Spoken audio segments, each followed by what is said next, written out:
پہننے کے چپل نہیں، لباس پہ پیبند ہے، دن بھر ایک کھجور پر گزارا کرتے ہیں، یہ لوگ قیصر و کسریٰ کو فتح کرنے کی بات کرتے.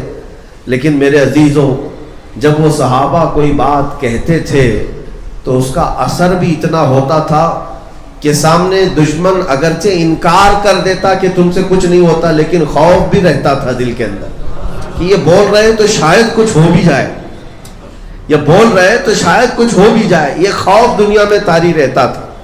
اب میں آپ کو بتاؤں، ان بڑی طاقتوں پر خوف طاری کرنے والا ایک امیر المومنین عمر ابن خطاب.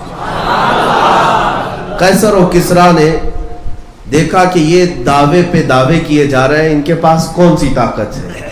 اپنے ایک قاصد کو بھیجا کہ جا عمر کی تلاشی لیا، مسلمانوں کا جو بادشاہ ہے وہ کتنا پاورفل ہو چکا اور کتنا آج طاقت جمع کر چکا ہے جو آج قیصر و کسریٰ کو پلٹنے کی بات کرتا ہے. ایک قاصد مدینے آیا، صحابہ سے ملاقات کی اور کہا تمہارے بادشاہ سے ملنا ہے. تو صحابہ جو موجود تھے انہوں نے ہنس کر کے کہا ہمارا بادشاہ ہوتا ہی نہیں، ہمارا بادشاہ نہیں ہوتا. تو پھر کہا کیا ہوتا ہے؟ کہا وہ امیر المومنین ہوتا ہے، غلام رسول ہوتا ہے. کہا اچھا وہ امیر المومنین کا محل کہاں ہے؟ پھر صحابہ پھر ہنس پڑے، کہا اس کا محل بھی نہیں ہوتا، محل بھی نہیں ہوتا. قیصر و کسریٰ کا قاصد آیا ہے، ترجمان آیا ہے حالات معلوم کرنے کے لیے، مدینے جو پوری دنیا پر پھیل رہی ہے اس جماعت کا حال معلوم کرنے آیا ہے. تو صحابہ سے پوچھا اچھا بتاؤ تمہارا امیر ہی کہاں رہتا ہے؟ صحابہ نے کہا مسجد نبوی کے قریب ایک پیپل کا جھاڑ ہے، اس کے نیچے سویا ہوگا، دوپہر کا وقت ہے. یہ پتہ کس کا بتایا جا رہا ہے؟ اس عمر ابن خطاب کا جس سے پورا قیصر و کسریٰ تھرا رہا ہے. وہ قاصد آیا اور بغور دیکھنے کے بعد اسے اندازہ ہوا کہ واقعی سیدنا عمر ابن خطاب ایک درخت کے نیچے ننگی پیٹھ زمین پر سوئے ہوئے، نہ کوئی باڈی گارڈ ہے نہ سیکورٹی گارڈ ہے، لیکن آپ محو خواب ہیں، آرام کر رہے ہیں. قاصد نے دل میں یہ سوچا کہ یہی وہ شخص ہے جس سے ہمارے بادشاہ ڈرے ہوئے ہیں. ہماری پوری فوج میں بہت ساری گرمی اور چہل پہل ہو رہی ہے، اس کو دیکھ کر یہ اکیلا ہے، چاہوں تو میں مار دوں. حضرت عمر فاروق کی آنکھ کھل گئی اور کہا جو تو سوچ رہا ہے وہ ہو نہیں سکتا، جو تو سوچ رہا ہے وہ ہو نہیں سکتا، اللہ میری حفاظت میں ہے. عزیزان گرامی، یہ کون سی چیز تھی جو انہیں ہر طرح کے خوف سے آزاد کی ہوئی تھی؟ کون سی چیز تھی جو بے خوف دنیا میں جیتے تھے؟ وہ ایک ہی چیز ہے، انہوں نے اپنے دل کو خوف خدا میں بسا لیا تھا، محبت مصطفیٰ میں اپنے آپ کو فدا کر لیا تھا، تو ہر غم سے اور ہر خوف سے آزاد ہو گئے. یہی وہ لوگ ہیں جن کے بارے میں قرآن نے کہا الا ان اولیاء اللہ لا خوف علیہم ولا هم يحزنون. آگاہ ہو جاؤ، اللہ کے جو دوست ہیں انہیں نہ دنیا میں کسی کا خوف ہوتا ہے نہ آخرت کا غم ہوتا ہے. خوف کس بات کا ہوگا؟ آج سب سے بڑا ہمارا ایشو یہی ہے کہ ڈر اور خوف جس میں ہم جی رہے ہیں. حالات ایسے ہیں کہ میرے عزیزو دوسروں کی بات کیا، ایک مولوی صاحب ہمارے بغل میں کھڑے ہونے سے خوف کھا رہے تھے. 4 دن پہلے کی بات، ہمارے دوسرے لوگوں نے پوچھا، کہا نہیں فوٹو میں آ جاؤں گا، میرے پر بھی کوئی مسئلہ نہ آ جائے. یہ خوف ہے، یہ خوف ہے. عزیزان گرامی، میں ہر ایک کے بارے میں نہیں کہتا، لیکن اس خوف کو ڈالا کس نے ہے؟ یہ خوف تمہارے دلوں میں آیا کیوں؟ اس کو بھی حدیث رسول سے اگر میں آپ کو بتاؤں، مشکاۃ ابو داؤد شریف کی حدیث ہے، نبی پاک صلی اللہ تعالیٰ علیہ وسلم نے ارشاد فرمایا ان قریب ایک زمانہ ایسا آئے گا کہ تمہارے دلوں پر اللہ کافروں کا خوف ڈال دے گا، دشمنوں کا خوف ڈال دے گا تمہارے دلوں پر. صحابہ نے پوچھا یا رسول اللہ ایسا کیوں ہوگا، ایسا کیوں ہوگا؟ نبی پاک صلی اللہ تعالیٰ علیہ وسلم ارشاد فرماتے ہیں صرف اس لیے ہوگا حب الدنیا و کراہیت الموت، تم دنیا میں بے پناہ محبت کرنے لگ جاؤ گے اور موت سے بھاگنے لگو گے. جب یہ 2 چیزیں تمہارے اندر آ جائیں، صرف دنیا دنیا دنیا اور موت سے خوف، موت سے ڈر، تو رب تعالیٰ کے حبیب فرماتے ہیں اللہ تمہارے دلوں پر ظالموں کا خوف ڈال دے گا. یہ ہم دیکھ رہے ہیں آج. ارے چلتے ہوئے جلدی سے ٹوپی چھپا لیا کہ کہیں لوگ دیکھ کر کے مجھے نشانہ نہ بنا لے. جلدی سے داڑھی منڈا لیا تاکہ مجھے لوگ سیکولر کہیں. پورا مسلمان بھی نہ سمجھے, پورا کافر بھی نہ سمجھے, بیچ کا سمجھے. تم نے خود اپنے آپ کو بدلنے کی کوشش کر لی. یہ خوف ہی تو ہے جو تمہیں بدلتا جا رہا ہے. آپ ایک سیکولر آدمی بننے کی کوشش کریں. سیکولر کا مطلب منافق بننے کی کوشش کر رہے ہیں, جس کو اپنے ایمان کے اظہار کا شوق ہی نہیں. اور دنیا میں ہم نے وہ قومیں بھی دیکھی کہ دنیا انہیں 1000 کوسے لیکن وہ اپنی داڑھی اور پگڑی کے ساتھ پی ایم تک بن سکتے ہیں. انہوں نے اپنی شناخت کو سنبھالا, اپنی آئیڈینٹی کو سنبھالا. ایک مسلمان ہی ہے جسے یہ خوف جو لاحق ہوا اس کی ایک ہی وجہ ہے. ایک وجہ یہی ہے کہ تم نے نبی پاک صلی اللہ تعالی علیہ وسلم کے مقام و مرتبے کو وہ حیثیت دینا چھوڑ دیا. ابھی 2 دن پہلے کی بات ہے, سوشل میڈیا پہ بہت ساری باتیں چلتی رہتی ہیں. میسیجز یہ گردش کر رہے تھے کہ علماء کی عوام جو ہے قدر نہیں کرتی. مسلمانوں میں ہر جگہ جو ائمہ مساجد ہیں وہ محروم ہیں, ان کو لاوارث رکھا جاتا ہے, ان کی تنخواہ نہیں دی جاتی, فلاں ان کے ساتھ برا سلوک ہوتا ہے. بہت ساری باتیں چلتی بھی رہتی ہیں. ایک سید زادے وہ بیان کر رہے تھے کہ عوام کا اپنے ائمہ کے ساتھ بہت برا سلوک ہے. ہم نے ایک ہی بات کہی کہ اس قوم کے سامنے کیا رونا جو اپنے نبی کو ہی چھوڑ چکی ہو, اپنے امام کو کیا پکڑے. جو اپنے نبی پاک کا امامہ پسند نہ کرے وہ اپنے امام کا جبہ پجامہ کیا پسند کرے. اسے تو کڑنے ہی لگتی ہیں چیزیں.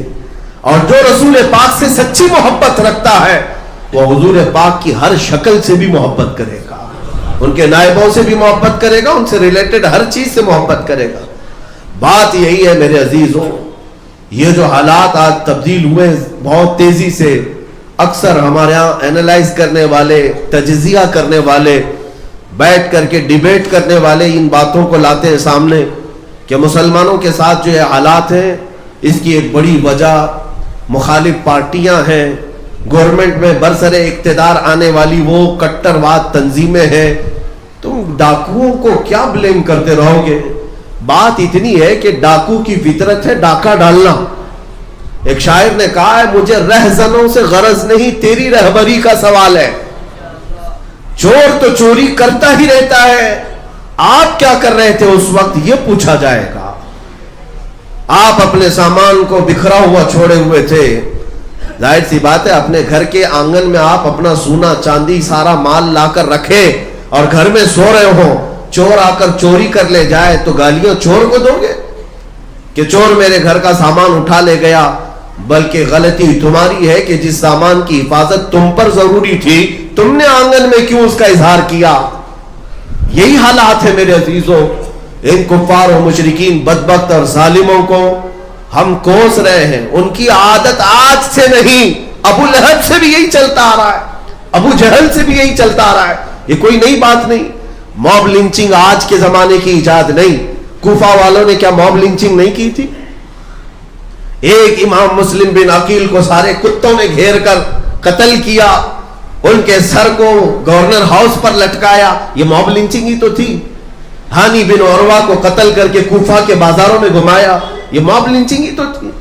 آج کی ایجاد نہیں ہے. یہ پچھلے کئی صدیوں سے ظالم اپنے ظلم پر اور کافر اپنے کفر پر اڑا ہوا ہے. سوال صرف تمہارے متعلق آتا ہے کہ تم آج اتنی تیز کیسے بدل گئے. اس لیے کہ جب ہماری تعداد 313, 414, 1000, 2000 کی ہوتی لیکن دشمنان اسلام پر ایک ہیبت طاری ہوتی تھی, ایک ہیبت طاری ہوتی. میں نے ایک انگریز مفکر کی لکھی ہوئی تاریخ کو دیکھا جس نے صلاح الدین ایوبی کی تاریخ لکھی ہے. وہ جرمن کا رہنے والا یا اٹلی کا رہنے والا. اس نے یہ لکھا ہے کہ میں نے پوری تاریخ میں ایسا شخص نہیں دیکھا کہ صلاح الدین کے پاس ایک وقت ایسے حالات آ گئے کہ 12,000 کا صرف اس کے پاس لشکر رہ گیا تھا. توجہ چاہتا ہوں, 12,000 کا لشکر رہ گیا تھا اور مقابل میں سارے صلیبی بادشاہ جمع ہوئے اور ان کی فوج جو جمع ہوئی وہ 4 لاکھ کی ہو چکی تھی.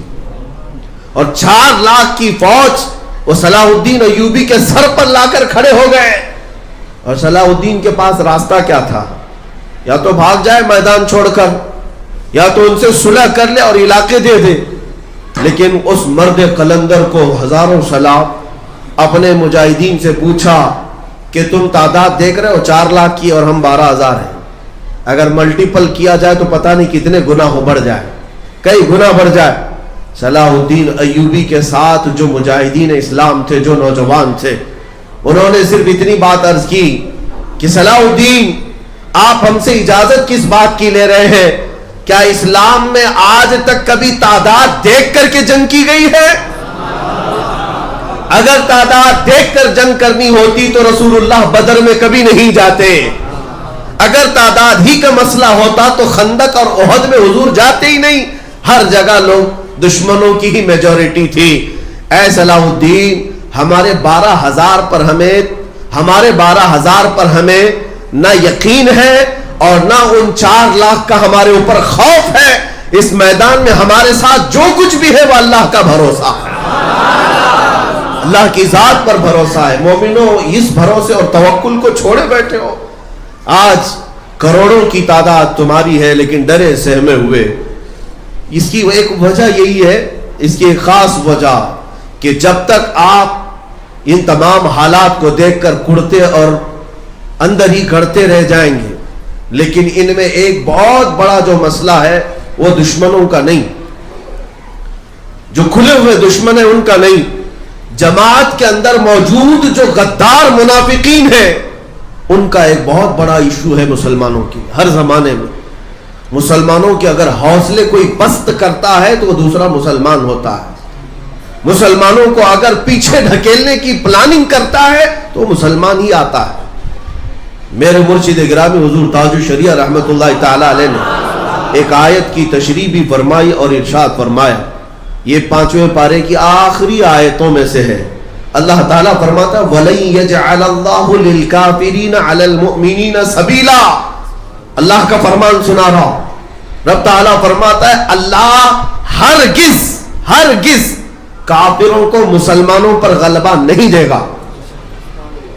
بات توجہ کی ہے. اللہ فرما رہا ہے کفار و مشرکین کو اللہ مسلمانوں پر غلبہ کبھی نہیں دے گا. لیکن یہاں دکھا تو رہا ہے یہ حالات تو ہے، تو کیا قرآن جھوٹ بول رہا ہے؟ اللہ تبارک و تعالیٰ جو کہہ رہا ہے وہ کیا ہے پھر؟ ہمارے بزرگ مرشد نے یہ فرمایا تھا. ہاں، اس کی تفسیر میں مفسرین نے فرمایا کہ اگر کافر کسی مسلمان پر غلبہ پاتا ہے تو وہ کسی دوسرے مسلمان کے ذریعے سے پاتا ہے.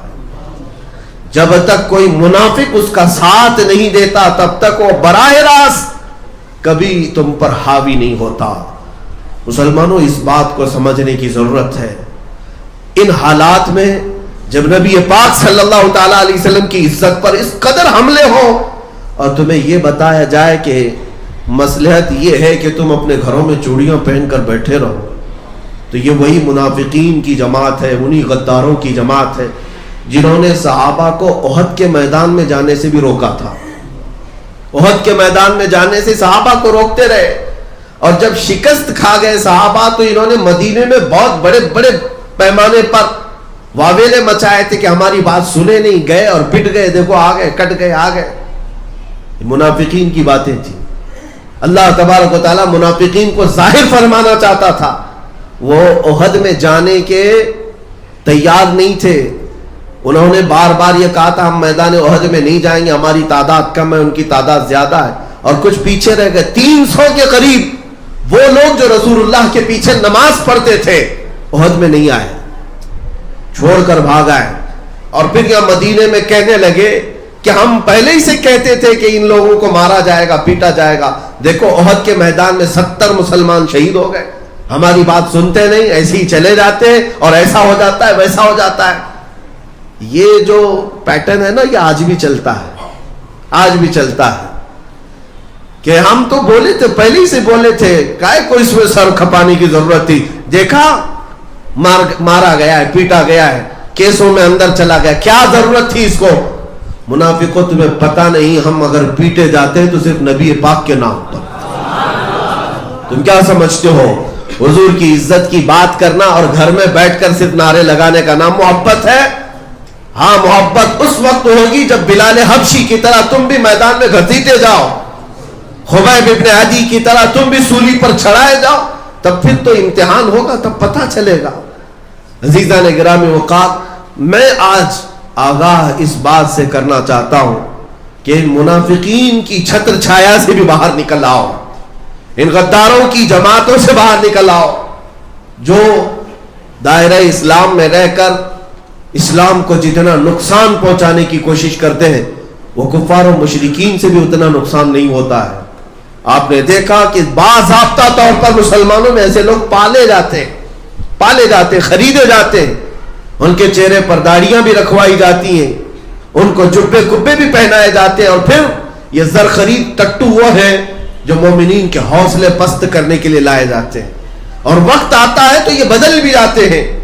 آپ نے دیکھا ہوگا کتنے زمانے تک اتر پردیش کے وقف بورڈ پر ایک شیعہ نام سے وسیم یہ غلبہ حاصل کیے ہوئے حکومت کر رہا تھا، صدارت پر بیٹھا ہوا تھا، بنام مسلمان تھا، لیکن میرے عزیزوں جب وقت آیا تو ان خبیثوں نے اپنا اصلی رنگ ظاہر بھی کیا اور بدل بھی گئے، چلے بھی گئے، اور قرآن پاک پر حملے کیے، حضور کی ذات پر حملے کرنا شروع کیے۔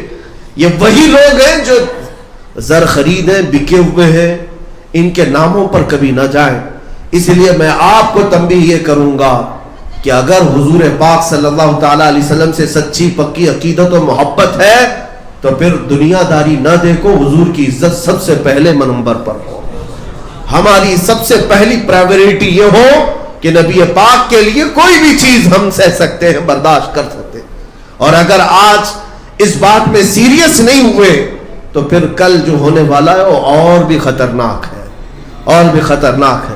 آج ملکی حالات پر مجھے بڑا افسوس بھی ہے، اتنی تیزی سے یہ حالات یوں نہیں بدلے۔ غالباً آج سے 8 سال پہلے میں اسی سرزمین سے چیخ رہا تھا کہ ایک وقت آئے گا جب تمہاری ماں اور بہنوں کو بازار میں لا کر نیلام کر دیا جائے گا، تم کچھ بھی نہیں کر سکو گے۔ امام غزالی کا فرمان میں نے سنایا تھا کہ حضور کی توہین برداشت کر کے خاموش رہنے والی قوم کے ساتھ یہ ہوگا، اور تمہارے بچوں کو مار دیا جائے گا، تم کچھ نہیں کر سکو گے۔ 7-8 سال نہیں گزرے، وہ آج حالات ہماری آنکھوں کے سامنے، ہماری ماں اور بہنوں کے ساتھ جو کچھ بھی ہو رہا ہے وہ سب آپ دیکھ رہے ہیں۔ آپ کو پتا ہے کتنے ایسے یہاں پر آئی ٹی سے تعلق رکھنے والے جانتے ہوں گے باضابطہ ایپلیکیشن بنا کر جس میں مسلمان عورتوں کی ڈیل کی جا رہی ہے، مسلمان عورتوں کے اس میں بایو ڈاٹا رکھ کر کے انہیں نیلام کیا جا رہا ہے۔ اس عورت کے 50,000 قیمت ہے، اس کے 1 لاکھ قیمت ہے، اس کی 2 لاکھ قیمت ہے، اس میں ساری مسلمان عورتیں ہیں۔ یہ سب کون کر رہا ہے؟ یہ سلی، ڈیل، بلی ایپ، یہ جو نام سے مارکیٹ میں ایپلیکیشن دیے گئے ہیں، میرے عزیزوں سائبر کو سب پتہ رہتا ہے۔ ایک ایپ کو ڈاؤن لوڈ، ایک ایپ کو رجسٹر کرنے کے لیے جب تک پرمیشن نہیں دی جاتی رجسٹر ہوتا نہیں ہے، سب پتہ ہے، لیکن یہ باضابطہ پری پلان ہوتے جا رہے ہیں۔ کون سی چیزیں آج 8 سال کے بعد میں دیکھ رہا ہوں کہ ہماری ماں اور بہنوں کی عزت سلامت نہیں ہے۔ باضابطہ کوئی ایک سنگٹھن اعلان کرتی ہے کہ تم مسلمان عورتوں کو اپنی بہو بناؤ، 2.5 لاکھ روپے ہم سے لے لو، 5 لاکھ روپے ہم سے لے لو۔ یہ ساری چیزیں کیا آپ نہیں سن رہے ہیں؟ باضابطہ طور پر ابھی ایک رپورٹ میں 8 لاکھ مسلمان بچیوں کی بات بتائی گئی کہ انہیں مرتد بنایا گیا، مندروں میں لے جا کر ان کے ساتھ شادیاں کی گئی۔ ان میں سے کئی ایسی ہیں صرف اور صرف مزہ چک کر کے انہیں چھوڑ دیا جاتا ہے، مار دیا جاتا ہے، انہیں قتل کر دیا جاتا ہے۔ ایک بار جب دھبا لگ جاتا ہے تو اسے اپنی قوم بھی نہیں قبول کرتی، اور پھر وہ ایسی۔ میں آج سے 1 سال پہلے کی بات بتاؤں، دلی میں ایک صاحب اب بھی موجود ہیں، انہوں نے یہ بات رو کر کے ہم سے کہا کہ کئی مسلمان بچیاں ایسی ہیں جن کی میری دبئی میں ملاقات ہوئی، روتی رہیں، اور ان کا حال کیا تھا؟ کہا ہمارا صرف افیئر تھا کالجز میں یا باہر، اور کچھ نان مسلم کے ساتھ افیئر کر کے ہم اپنے گھروں سے مخالفت لے کر ان کے ساتھ بھاگ آئیں۔ انہوں نے شادی تو کیا لیکن چند ہی دنوں کے بعد ہمیں یہاں لا کر بیچ دیا۔ اب تک ہم کوٹھے پر بیٹھی ہوئی ہیں, ان کے ماں باپ کو خبر تک نہیں ہے, کہیں تو مر گئی. میرے عزیزوں, یہ حالات کیوں ہوئے؟ یہی وہ امام کی بات یاد آتی ہے, تم نے نبی پاک کی عزت پر جو خاموشی اختیار کی, تو پھر تمہارے گھروں کی عزت کب سلامت رہنے والی ہے؟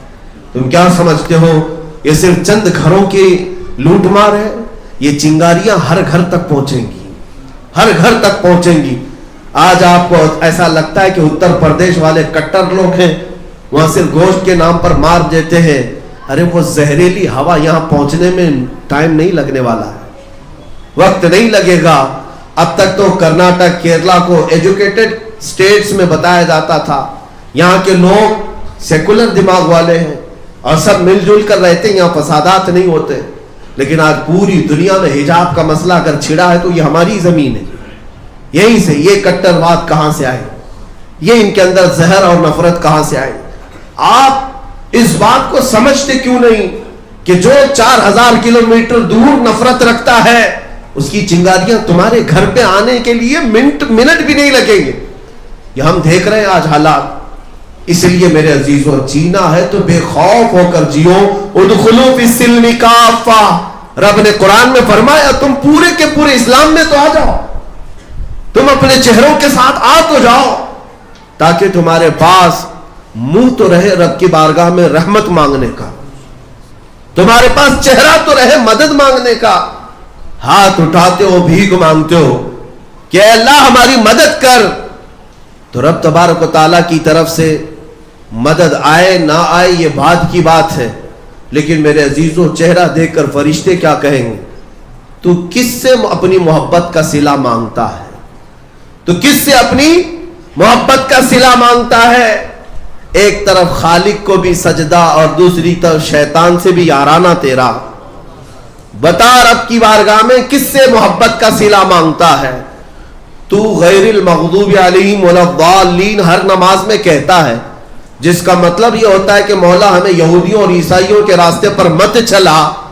تم ہر مسجد میں اللہ کو یہ کہہ کر جاتے ہو اور باہر جا کر تمہارا لباس, تمہارا چہرہ, تمہارا پہناؤ سب تو یہود و نصارہ کا ہے. پھر اللہ کی بارگاہ میں جھوٹ کیوں بولتے ہو؟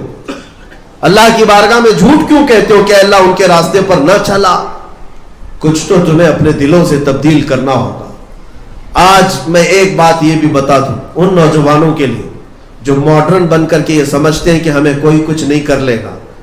یہ ملا لوگوں کو چھیڑتے ہیں نا, داڑھی والوں کو لوگ چھیڑتے ہیں, ٹوپی والوں کو چھیڑتے ہیں, مذہبی لوگوں کو چھیڑتے ہیں. ارے اس زہریلی کافر جماعت کو آپ نے دیکھا نہیں, جنہوں نے ان کو راضی کرنے کے لیے پچھلے 30-40 سال سے پوجا پاٹ کی ہے, انہیں بھی یہ نہیں بخشتے. چاہے وہ بالی ووڈ کا ہیرو ہو کہ ہالی ووڈ کا ہیرو ہو, جس نے سارا کچھ بدل بھی لیا, نام اگر مسلمان ہے تب بھی یہ تمہیں ہضم نہیں کر سکتے, یہ تمہیں ہضم نہیں کریں گے. عزیزان گرامی وقار, آپ کیا سمجھتے ہیں اس تیاگی کو جو بدل کر کے گیا ہے وہ جماعت قبول کر لے گی؟ وہ جماعت قبول کر لے گی؟ وہ اپنے دلتوں کو آج تک قبول نہیں کر سکے, ایک مسلم کو کہاں قبول کریں گی؟ حالت بعد میں یہی ہوگی, دھوبی کا کتا نہ گھر کا نہ گھاٹ کا, ادھر کے بھی نہیں رہے ادھر کے بھی نہیں رہے. اسی لیے ان نوجوانوں سے میں کہتا ہوں جو آج دنیا میں تھوڑے سے اپنے چہرے کو بنانے کے لیے اپنے نبی کو چھوڑ دیا اور لوگوں کو راضی رکھنے کے لیے اپنے آپ کو بدل لیا, یہ دنیا تو تمہاری موت تک کبھی راضی نہیں ہو سکتی, لیکن قبر میں جاؤ گے تو اس رسول کو راضی کرنے کا کیا گیا؟ وہ بھی تو راضی, ان کو بھی راضی نہیں کر سکے. پھر آخر جیے کس کے لیے؟ دونوں چیزیں ہاتھ نہیں آ سکی تمہارے, نہ حضور کو راضی کر سکے نہ دنیا کو راضی کر سکے. دنیا کا حال تو یہ ہے کہ تم جبہ پہنو تو انہیں اعتراض, ٹوپی پہنے تو اعتراض, ارے ننگے گھومو تو بھی اعتراض. کبھی تم سے یہ راضی ہو ہی نہیں سکی. مسلمان بچیاں اگر یہ سمجھتی ہیں کہ حجاب پہننے سے ان کو تکلیف ہے, اٹھا دیتے, نکال دیتے حجاب. میں چیلنج کے ساتھ کہتا ہوں کہ تم دوپٹے کے ساتھ جاؤ تب بھی انہیں نفرت ہے. مسئلہ حجاب کا نہیں ہے, مسئلہ تمہارے ایمان کا ہے, تمہارے اسلام کا ہے.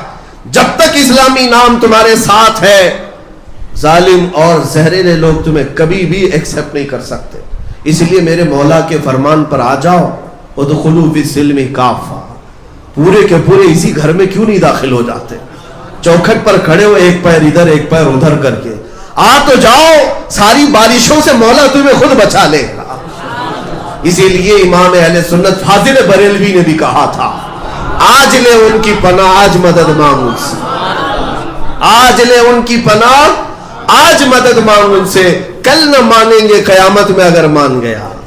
وہاں تو سب ماننے کے لیے تیار کھڑے ہوں گے، لیکن کمال یہ ہے اے مومن حضور کو آج ہی مان لے، آج ہی ان کو اپنا آقا و مولا تسلیم کر لے، آج ہی ان کو اپنا داتا و والی سب تسلیم کر لے، آج ہی اس حضور کے قدموں پر قربان ہونے کے لیے تیار ہو جا۔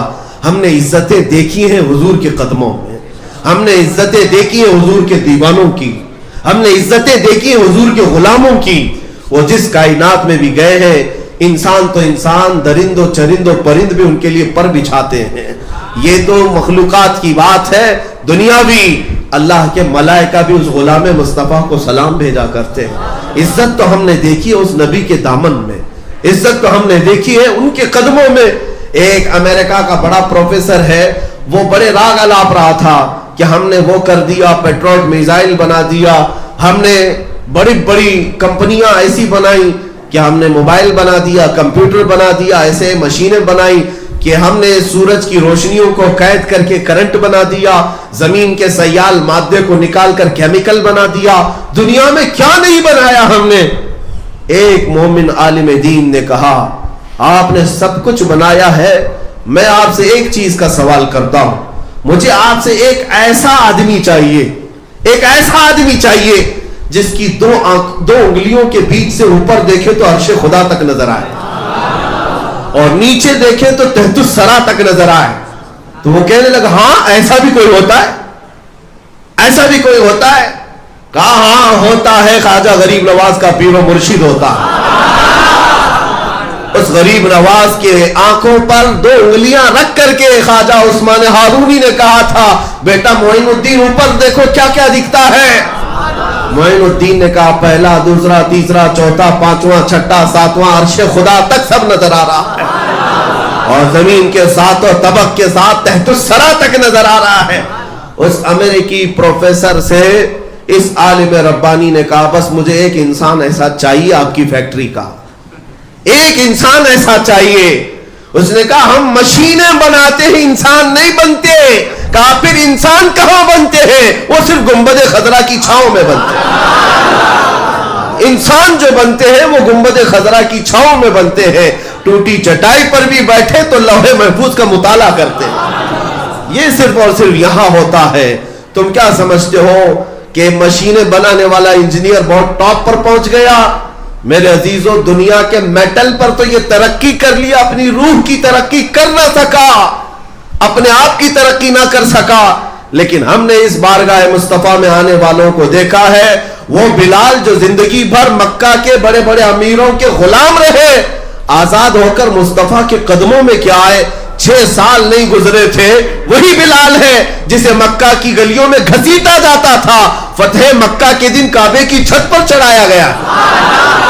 یہ ہے عزت، اس سے بڑی اور کیا عزت چاہیے؟ ہم نے عزت دیکھی ہے حضور کے غلاموں میں، ہم نے عزت دیکھی ہے رسول اللہ کے قدموں میں۔ آپ 1000 پاؤڈر لالی لگا کر کے نوجوان آئے، ہینڈسم بن کر کے دکھائے، تمہاری جوانی میں ہو سکتا ہے تم چمک لوگے، ہو سکتا ہے تمہاری جوانی میں جب تک جسم محفوظ ہے، تمہاری باڈی سلامت ہے، تم لوگوں کو دکھا کر کہہ سکتے ہو میں سمارٹ ہوں، ہینڈسم ہوں۔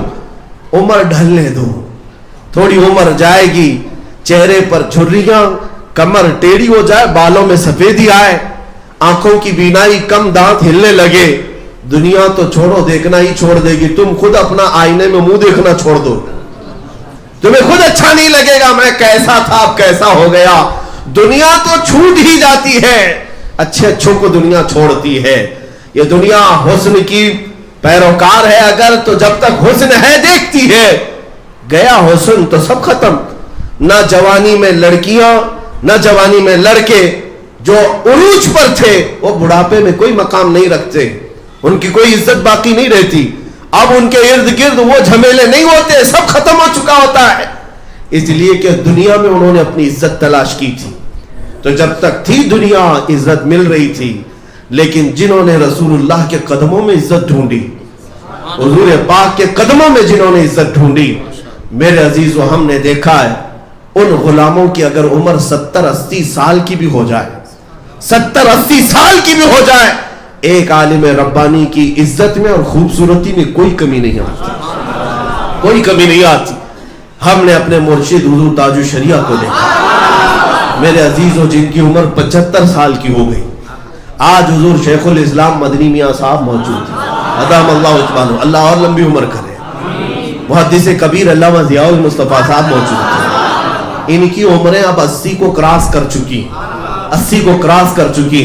میں نے دیکھا ہے انہیں اگر سب سے زیادہ کوئی دیکھتا ہے تو سب سے زیادہ نوجوان طبقہ دیکھتا ہے۔ اے نوجوانوں، میں تم سے پوچھتا ہوں، یہ بوڑھے کیا تمہیں خوبصورت لگتے ہیں؟